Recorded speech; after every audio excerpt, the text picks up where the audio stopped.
నమస్తే అన్న. నమస్తే నమస్తే. ఏం పేరన్నా మీ పేరు? నా పేరు జానంపేట నాగరాజు. ఏ వార్డు నుంచి పోటీ చేస్తారు? 23వ వార్డుకి వెళ్ళి పోటీ చేస్తున్నాను నేను. ఓకే, 23 నుంచి పోటీ చేస్తారు కదా, మరి ప్రచారం కొనసాగుతుందా? ఎట్లా నడుస్తుంది చదివితే? ప్రచారం కొనసాగుతుంది. ఎట్లుంది? బాగుంది, మంచి రెస్పాన్స్ ఉంది. ఎక్కడ ప్రతి గడపకు పోయినా కూడా మంచి రెస్పాన్స్ ఇస్తున్నారు. నేను ఎందుకంటే గతంలో 30 ఏళ్ళకెళ్ళి కాంగ్రెస్ పార్టీలో ఉన్నా, నన్ను ప్రతి ఒక్కరు గడపకు పోయినా నన్ను ఆదరిస్తున్నారు, అభిమానిస్తున్నారు. తప్పకుండా నీకు ఓటేసి నిన్ను గెలిపించుకుంటామని అంటున్నారు. ఓకే, 30 సంవత్సరాల నుంచి ఇదే పార్టీలో ఉన్నట్టున్నారు కదా, మరి గతంలో ఎప్పుడైనా పోటీ చేస్తారా? ఫస్ట్ టైం పోటీ చేస్తారా? ఫస్ట్ టైం పోటీ చేస్తున్నాను నేను. గతంలో ఎప్పుడు ఏం పోటీ చేయలేదు. ఓకే, మరి ఫస్ట్ టైం పోటీ చేస్తారు కదా, ఏం డౌట్ ఏం లేదు. తప్పకుండా నేనే గెలుస్తాను, నాకు నమ్మకం ఉంది. నా వార్డులో ఉన్న ప్రజలు, ఓటర్లు నాకు సంపూర్ణ సహకారం ఇస్తున్నారు. ఎట్లుంది మరి? ఏమైనా ప్రధాన సమస్యలు చెప్తారు? గడప ప్రచారం అన్నారు, ఆ ప్రచారంలో ప్రజలు మీకు ఏమైనా సమస్యలు చెప్తున్నారు. కొంత లో వోల్టేజ్ ప్రాబ్లం ఉంది. ఎలక్ట్రిసిటీ నుంచి ట్రాన్స్ఫార్మర్ వేయించి లో వోల్టేజ్ ప్రాబ్లం తీస్తాను కూడా చెప్పాను, వాళ్ళకు హామీ ఇచ్చాను. వాళ్ళు సరే అన్నారు. దాని తర్వాత కొంచెం మురుగుకాలువల సమస్య కూడా ఉంది. ఆ మురుగుకాలువల సమస్య కూడా నేను తీస్తాను వాళ్ళకి హామీ ఇచ్చాను. వాళ్ళు నాకు ఆదరిస్తున్నారు. తర్వాత కొన్ని సీసీ రోడ్లు కూడా పెండింగ్లో ఉన్నాయి.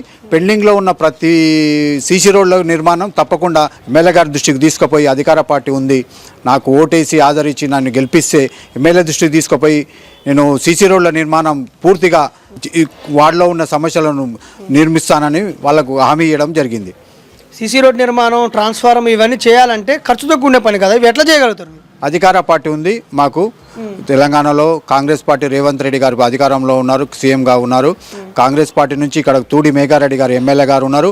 వారి సహాయ సహకారాలతో మేము నిధులు తీసుకొని మా వార్డు అభివృద్ధికి తోడ్పడతాము. మేము ఎమ్మెల్యే గారితో అత్యధిక నిధులు తీసుకొని ఈ వార్డులో ప్రతి సమస్యను పరిష్కరిస్తానని చెప్పి ప్రజలకు హామీ ఇస్తున్నాను. మీకే ఎందుకు ఓటేయాలి? బీఆర్ఎస్కి కాకుండా, బీజేపీకి కాకుండా, ఇతర పార్టీలకు కాకుండా మీకే ఎందుకు ఓటేయాలని మీ ప్రజలు మీరు కోరుతున్నారు? అధికార పార్టీ ఉంది కనుక అభివృద్ధి చేసుకోవాలంటే, వార్డు అభివృద్ధి కావాలంటే అధికార పార్టీకి ఓటేస్తేనే అభివృద్ధి జరుగుతుంది. కనుక అధికార పార్టీ లేని ఇతర పార్టీలకు ఓటేస్తే ఆ పార్టీలో ఉన్న అభివృద్ధి చేయడానికి నిర్వీణమవుతుంది, ఓటు వృధా అవుతుంది. అధికార పార్టీకి ఓటేస్తేనే అభివృద్ధికి సాధ్యమవుతుంది. అధిక నిధులు మనకు ఎమ్మెల్యే గారు ఉన్నారు, ఎంపీ గారు ఉన్నారు, తర్వాత చిన్నారెడ్డి గారు ఉన్నారు, మంత్రి గారు ఉన్నారు, ముఖ్యమంత్రి గారు ఉన్నారు. రాష్ట్రంలో అధికారంలో కాంగ్రెస్ పార్టీ ఉంది. ఈ 23వ వార్డుకు అత్యధిక నిధులు తీసుకొచ్చి ఈ వార్డులో ఉన్న ప్రతి సమస్య పరిష్కరిస్తానని వార్డులో ఉన్న ప్రజలకు హామీ ఇస్తున్నాను.